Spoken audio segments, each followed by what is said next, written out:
أعوذ بالله من الشيطان الرجيم بسم الله الرحمن الرحيم الحمد لله والصلاة والسلام على رسول الله وبعد السلام عليكم ورحمة الله وبركاته құрметті жиналған қауым. Алла субханаху ва тағала бүгінгі жұманы баршамызға құтты берекелі етсін. Сол қатарлы біздің елге, қазақ еліне де құтты берекелі етсін. Алла субханаху ва тағала әр жанұяға, отбасыға құт береке сыйласын. Білеміз, жұма қасиетті күн, жұма күні болған уақытта адамдар бір-бірін жұмамен құттықтайды. Бұның өзі жұманың сондай бір мұсылмандардың арасында ерекше күн екендігі білінеді. Сол үшін жұма баршамызға құтты берекелі болсын. Жұма күні құрметті жамағат, насихат дін баршамыз білеміз, көп дұға ету керек. Дұғада үлкен нәрсе бар. Дұға, және пайғамбарымыз саллаллаху алейхи ва саллам салауаттың көп айтылатын уақыты осы жұма күні екен. Жұма күні қанша салауат айтылып, қанша дұға қылынатын болса, иншалла, оның жақсылығы мол екен. Кейде пайғамбарымыз саллаллаху алейхи ва саллам хадисінде келеді ғой, жұма күні бір сағат бар, ол сағатта жасалған дұға тілек қабыл дейді. Ғалымдарымыз жұма күні 50 уақыт бар дейді, дұға қабыл болатын. 50 уақыт, ойлаңыз да. Бұл нені аңғартады бізге? Бұл бізге жұма күні дұғамен өткізуді аңғартады. Көп сөйлемей, барынша Құран, пайғамбарымызға салауат, барынша дұғамен өткізугені бізді қызықтырып жатыр. Неге? Өйткені біз білеміз, біз әрқашан Алла субханаху ва тағаланың көмегіне мұқтажбыз. Өйткені қалаған нәрсесін жасайтын бір ғана Алла субханаху ва тағала. Және пендесінің барлық болмыстың тағдыры бір Алланың ғана қолында. Сол үшін біз Аллаға дұға ететін болсақ, Алла субханаху ва тағала қуанады. Алла субханаху ва тағала біздің сұрағанымызды береді. Хадистерде мазмұнында келеді ғой. Пенде мендей Раббысы бар екенін білді. Менен кешірім сұрады. Менің беретіндігімді білді, мен беремін деп не Алла субханаху ва тағала біздің жасаған дұға тілектерімізді қабыл етіп, истиғфарларымызды, тәубелерімізді қабыл етеді, құрметті ағайын. Сол үшін жұма күнін басқа күндер секілді өткізіп алмайық. Алла субханаху ва тағала әр ай, кейбір айларды ерекшеледі. Кейбір күндер ерекшеледі. Сол ерекше күндердің бірі құрметті ағайын осы жұма күні екен. Алла амандық берсе, бүгін сіздермен жұма тақырыбы қоршаған ортаны қорғау және қамқорлық таныту әрбір мұсылманның міндеті дейді. Қысқа жалпылап кететін болса, құрметті ағайын, жалпы мұсылман адам бұзақы бола ма? Жалпы мұсылман адам бүлікші бола ма? Мұсылман адам қоршаған ортасына зиян келтіреді ма? Қараңыздар, бүгін тақырып сол жайында. Мұсылман адам ондай болмайды. Мұсылман адам әрқашанда жұмсақ болады.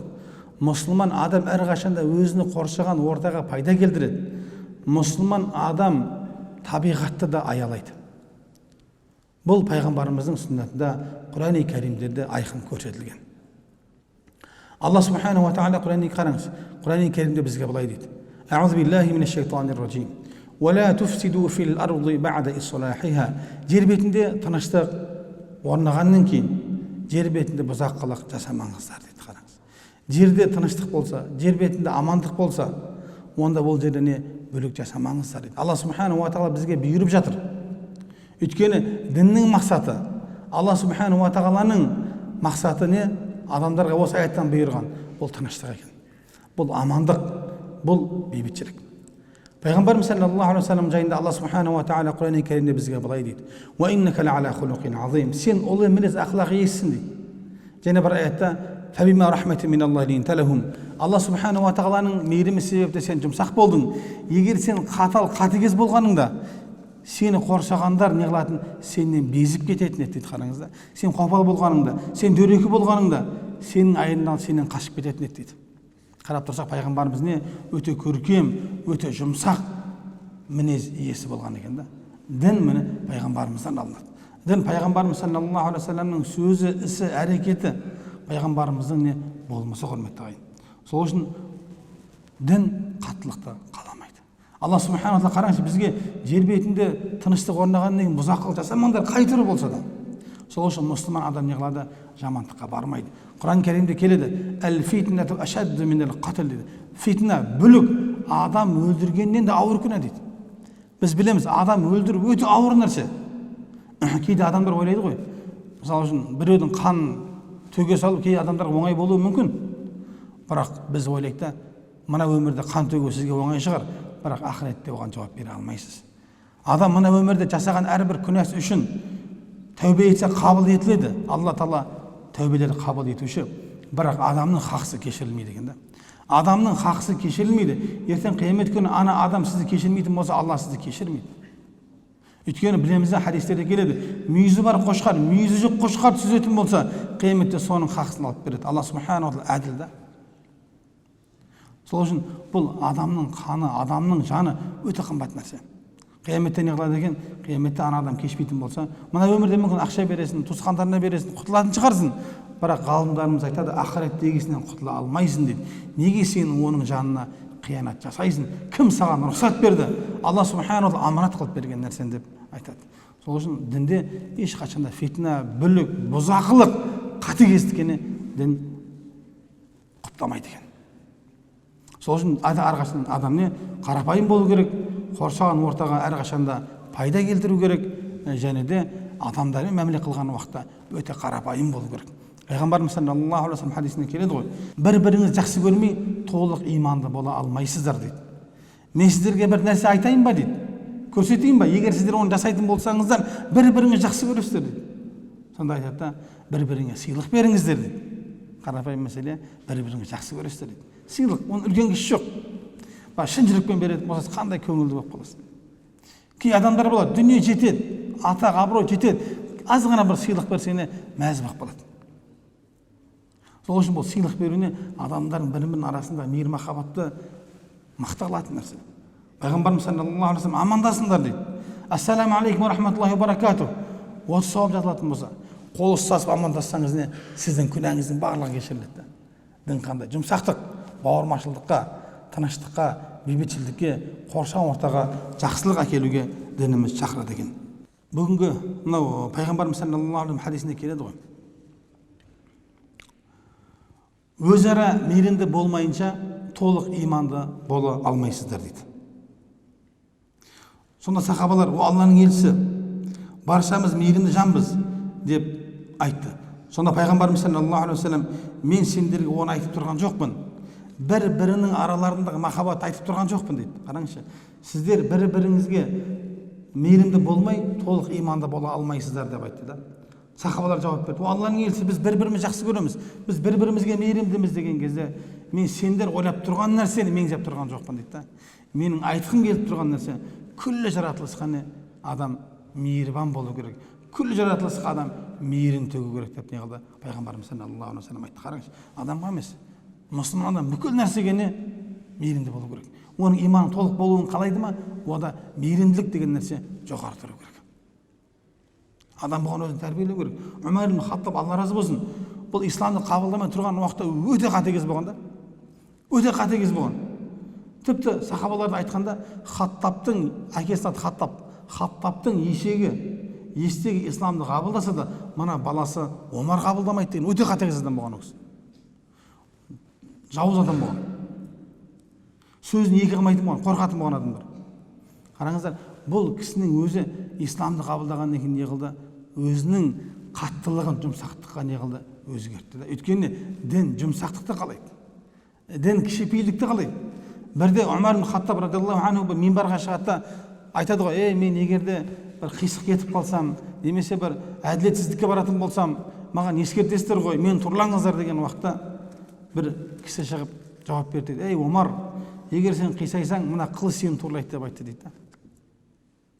Омар, сонда тарихшылар айтады, егер де Омар ислам қабылдамай жатқанда анау кісі айтқан уақытта жағдай бөлек болар еді дейді. Бірақ Омарды ислам сондай қарапайым жұмсақ қылды дейді. Кей кезде айтамыз ғой біз, мінезіміз қатты да, мен табиғатым осындаймын, мен осындаймын, жаратылысым осындаймын, қайтесің? Мен ұрысқақпын, мен қаталмын дейді. Жоқ, турлауға болады. Біз адамбыз, Алла субхана ва тағала бізге не қылды? Бізге бүкіл нәрсені үйренуге мүмкіндік берді. Адам бірден ғалым болмайды. Адам білім алу арқылы ғалым болады. Сол үшін бұл мінез деген нәрсе екі түрлі болады. Алла субхана ва тағала адам баласын табиғатында берген мінез болады. Ол жұмсақ болады. Кей адамдар болады, шыбынға да зиян демейді. Кейбір адамдар болады, жоқ, терісінше. Бірақ олар не істейді? Өзін тәрбиелеп не жаңағыдай көркем мінез ақылақ иесіне айлануға әбден болады. Алла субхана ва тағала оған жәрдем береді.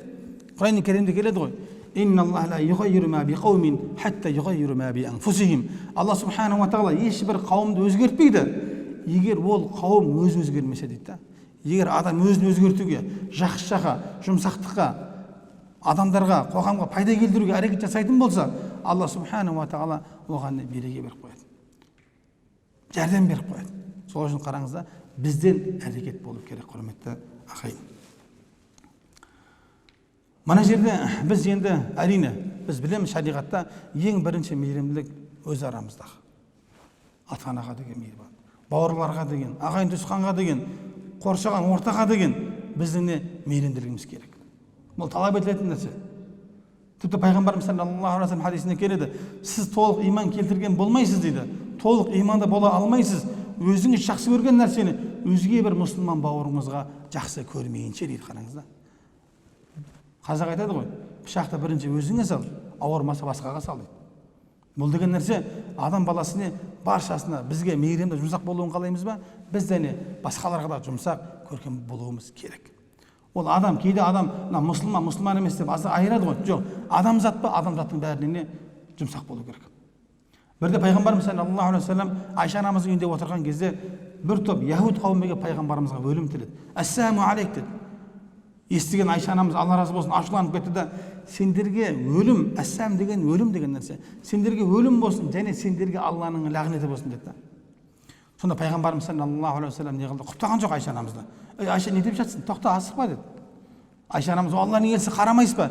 Сіз жайында не айтып жатыр? Сізге өлім тілеп жатыр ғой деген кезде пайғамбарымыз саллаллаху алейхи ва саллям айтты: "Ей Айша, мен оны естідім.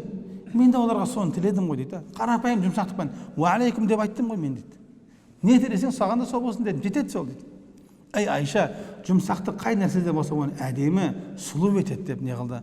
Өзінің сөзін тамамдайды. Қараңыз да. Сол үшін өз ара біз жұмсақ, қарапайым, мейірімді болуға тиісті екенбіз. Ал енді қоршаған табиғатқа ше, оған да біз қоршаған жан-жақ, біз тек қана біз емес. Алла субханаху ва тағала Құран кәрімде былай дейді: "Ама мин даббатин фил арди ва ла таирин ятиру би жанахайхи илля умамун амсалукум." Жер басып жүрген жан-жануарлардың, қос қанатымен самғап ұшқан құстардың түрі өз алдына, қараңыз, өздеріңіз сияқты тіршілік ететін бірер үмбет болып табылады дейді. Құс болсын, ұшатын аспанда, жерде өрмелеп жүретін барлық нәрсе біз секілді екен да, көрдіңіз бе? Илля умамун амсалукум дейді. Сіздер секілді бір үмбет деп жатыр да. Олар да Алла тағаланың жаратқан жаратылыс мақлұқаттары. Адам оларға да жұмсақ таныту керек. Бағана хадисте келді ғой. Өзара алдына мейірімді айтып тұрған жоқпын дейді. Бүкіл жаратылысқа деп жатыр да. Өйткені бүкіл жаратылыстың иесі кім? Алла субханаху ва тағала әрбір нәрсені себеппен жаратты. Мынау жыртқыштарың болсын, жыртқыш құсыңыз бар, жыртқыш аң бар, жыртқыш балықтар бар. Бұлардың да бәрі жайдан жай емес. Бір жаратылыстың өзінің бір мақсаты, бір мәні бар да. Егер жоғалып кететін болса, ол табиғатта қоғамға бір зиян тиетін. Өйткені Алла субханаху ва тағала жаратқан уақытта әрбір нәрсені бір хикметпен жаратты да. Кейін бірін білсе, кейбіріміз білмейміз. Қарапайым мәселе, шымалды неге? Мына шылаужан деген бар ғой, шылаужан. Қарасаңыз не керегі бар да, былай қарасақ. Бірақ қазір адамдардың барлығы не жатыр? Шылаушандардың бәрін сатып алып, жерді кәулеп, төгіп, содан ақша істеп жатыр да. Сонымен теплица егіп жатыр да, дәрі неғып жатыр, дәріден гөр осы пайдаларға екен, зиян жоқ, осыған көшіп жатыр да. Жай ғана бір шылаушанның өзі да. Басқа да әртүрлі жануарлар бар, жәндіктер бар. Әрқайсысының өзіне жараса пайдасы бар, құрметті ағайын. Біз білмеуіміз мүмкін да. Сол үшін олардың барлығына біз жұмсақ болуға тиіспіз. Мынау баршамызға белгілі ғой. Бірде бір әйел кісі болады. Жаңағы әйел кісі бұзақ әйел. Жол дұрыс емес, кесір жолмен жүретін әйел болады да. Бұны көп естігенбіз ғой. Бірақ тақырыпқа байланысты оны айтып жатқанымыз, құрметті ағайын, бірақ өнеге көп та бұда. Кесір жүретін әйел айдалада бір құдыққа түседі да, құдыққа түсіп су ішеді. Су ішіп шықса, жанында бір итті көреді. Тілі салаңдап, шөлдеген соншалықты жаңағы құдықтың жанында нандардан жалап жатқан итті көреді да. Сөйтіп не істейді? Жаңағы әйел қайтадан құдыққа түсіп, аяқ киіміне су толтырып, итке алып барып береді да. Сонда ит ішеді. Пайғамбар айтады да, сол ісі үшін дейді, Алла субханаху ва тағала ана әйелді жәннатқа кіргізді дейді. Бірақ мәселе, бірақ амал. Біз айтамыз ғой, мынау кейде Алла өзі сақтасын да, мынандай бір мәселе бар, құрметті ағайын, ескерту мақсатында айтып жатқан насихат ретінде. Мынау кейде біз амалдар көп істейміз, көп амал жасаймыз да, және сол амалмен мақтанамыз. Сол амалдардың жұрттардың аузында қалуын, жұрттар біз жайында айтуын қалаймыз ғой. Бірақ Құдай сақтасын, бұл амалдың кейде пайдасы болмауы әбден мүмкін екен да. Кей кезде көресіз, бір амал жасайсыз, бір амал. Ешкім елемейді, ешкім байқамайды, ешкім көңіліне бөлмейді. Сол амалдың сауабы адамдар естісін, білсін, көрсін деген амалдан гөрі жоғары болуы әбден мүмкін екен да. Мәселеде қараңыз, бұл ықылас, шариғатта ниет деген, ықылас деген нәрсенің орны өте жоғарыда. Әйел жай ғана итке су берді да, сол бір амалымен не қылды, жәннатқа кіріп кетті да. Бірақ кейін хадисшілер айтады, бұл әйел кейін ондай жаман іс-әрекетке барған жоқ дейді.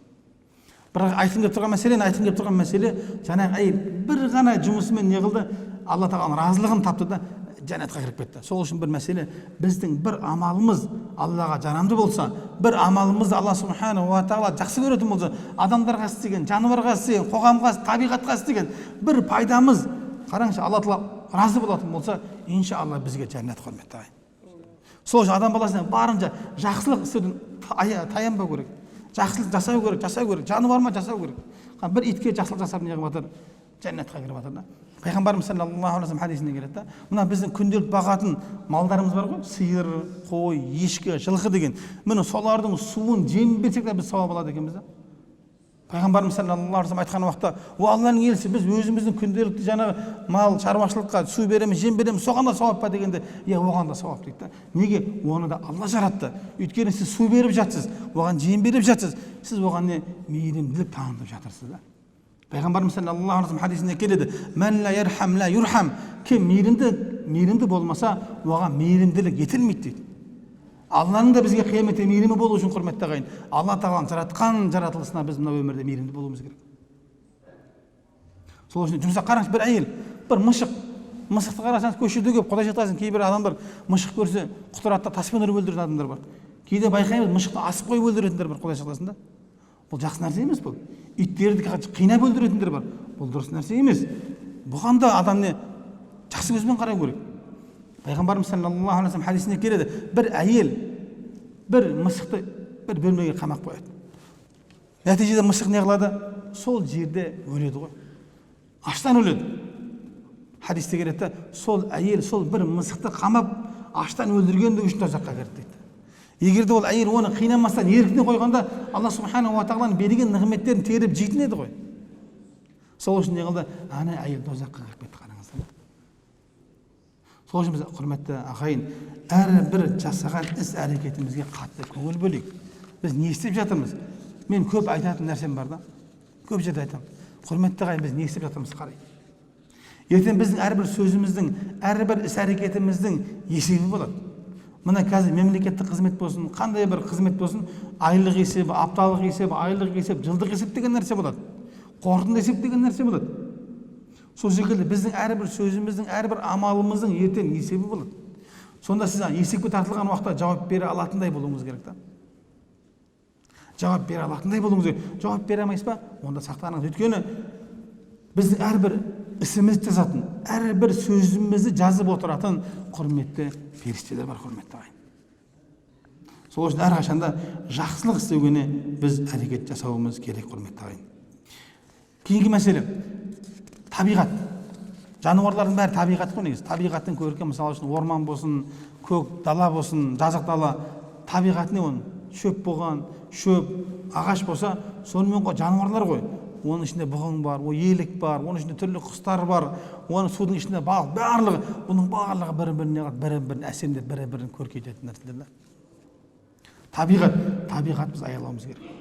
Кейінгі мәселе, құрметті ағайын, кейінгі мәселе бұл ағаш отырғызу, қоршаған ортаны көгалдандыру. Мынау Пайғамбарымыз саллаллаху алейхи хадистеріне, Құранның аяттарына қарайтын болсақ, жәннатты немен сипаттайды? Ормандармен сипаттайды, бақшалармен сипаттайды, ағаштармен сипаттайды.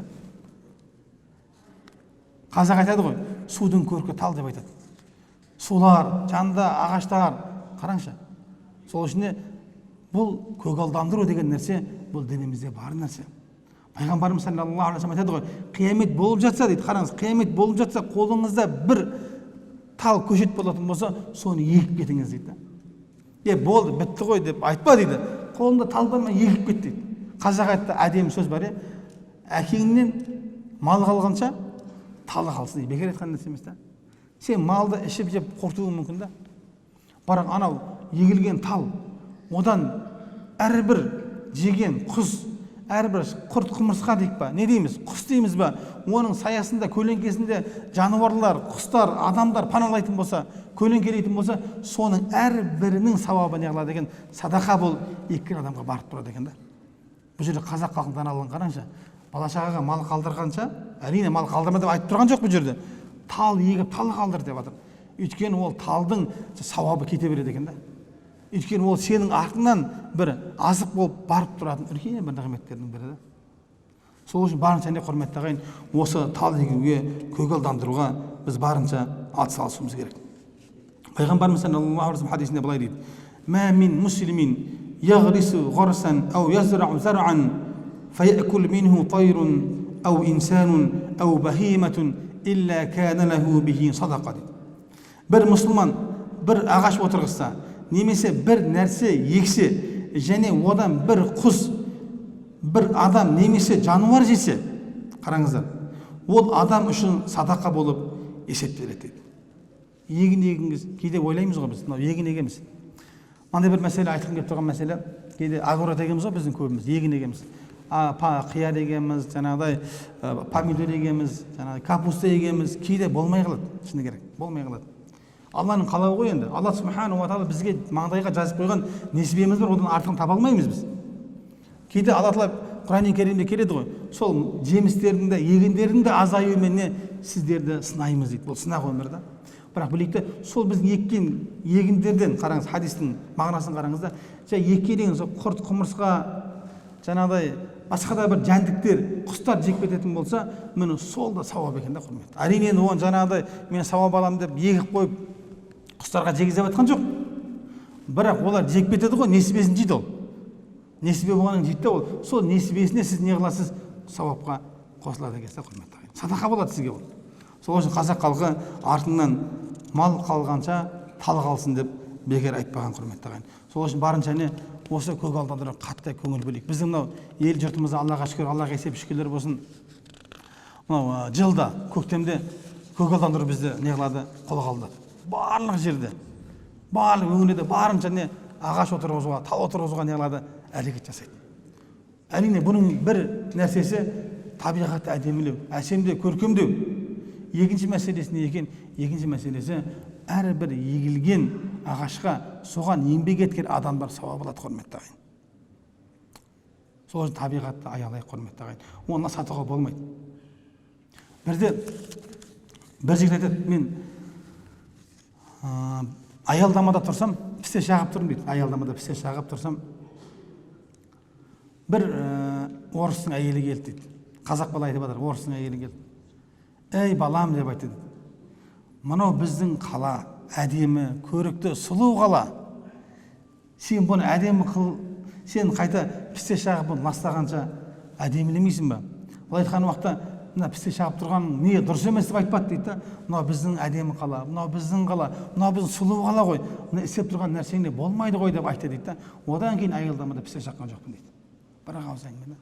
Сол үшін біз өзіміздің өмір сүріп жатқан жерімізді, табиғатын, оның ағашы болсын, оның суы болсын, оның жаңағыда жан-жануарлары болсын, біз оларға мейірімділік танытып, оларға көңіл бөлетін болсақ, әрбір ісіміз ішінде біз сауап аламыз. Алла субхана ва тағала айтады ғой, жақсылық істеушілердің амалын Алла субхана ва тағала босқа кетірмейді дейді, құрметті ағайын. Қандай бір амал? Пайғамбарымыз саллаллаху алейхи хадисінде келеді, имам мысал келтірген уақытта, жолдан адамдарға зиян келтіретін нәрсенің өзін алып тастау не дейді? Сауап дейді. Иманнан дейді. Жолдағы адамдарға кедергі келтіретін нәрсенің өзін алып тастау иманнан болып жатыр, құрметті ағайын. Адамдарға пайда келтіретін нәрсе ше? Одан жоғары, құрметті ағайын. Пайғамбарымыз саллаллаху алейхи хадисінде келеді ғой, 3 адамның лағнетінен сақтаныңдар дейді. Қарғысынан сақтаныңдар дейді. Соның бірі адамдар су ішетін жер, соның екінші адамдар жүретін жер, соның үшінші талдар, адамдар көлеңкелейтін орындар. Сол жерге дәрет сындырған сақтаныңдар дейді. Бұл деген нәрсені адамдар демалатын, адамдарға жақсы көңіл сыйлайтын орындарды бағалаңдар. Ол жерге адам демалу үшін барады. Ол жерге барып, сол адамдардың қарғысына ілініп қалмаңдар. Ол деген нәрсе, ана көрген уақытта шынымен қарғайтын болса, тиіп кетеді, құрметті ағайын. Сөз соңында айтқым келетін нәрсе, құрметті ағайын, елде отқан жағдайды баршамыз білеміз.